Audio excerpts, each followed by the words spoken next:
اور جب تمہارے لڑکے بالغ ہو جائیں تو ان کو بھی اسی طرح اجازت لینی چاہیے جس طرح ان سے اگلے یعنی بڑے آدمی اجازت حاصل کرتے رہے ہیں۔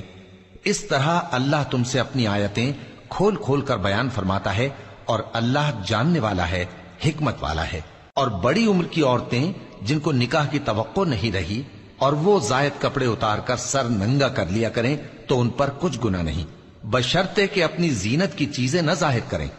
اور اگر اس سے بھی بچیں تو یہ ان کے حق میں بہتر ہے،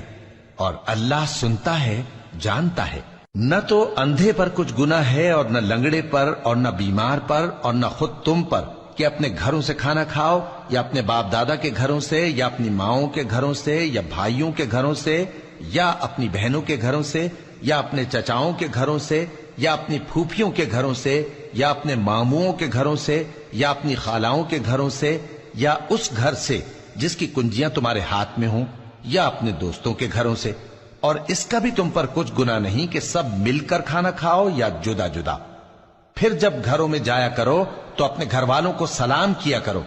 یہ اللہ کی طرف سے مبارک اور پاکیزہ تحفہ ہے۔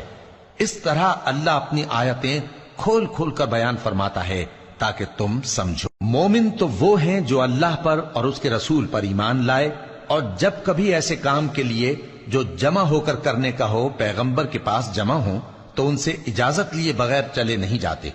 اے پیغمبر، جو لوگ تم سے اجازت حاصل کرتے ہیں وہی اللہ پر اور اس کے رسول پر ایمان رکھتے ہیں۔ سو جب یہ لوگ تم سے کسی کام کے لیے اجازت مانگا کریں تو ان میں سے جسے چاہا کرو اجازت دے دیا کرو، اور ان کے لیے اللہ سے بخشش مانگا کرو، کچھ شک نہیں کہ اللہ بخشنے والا ہے، مہربان ہے۔ مومنو، پیغمبر کے پکارنے کو ایسا خیال نہ کرنا جیسا تم آپس میں ایک دوسرے کو پکارتے ہو،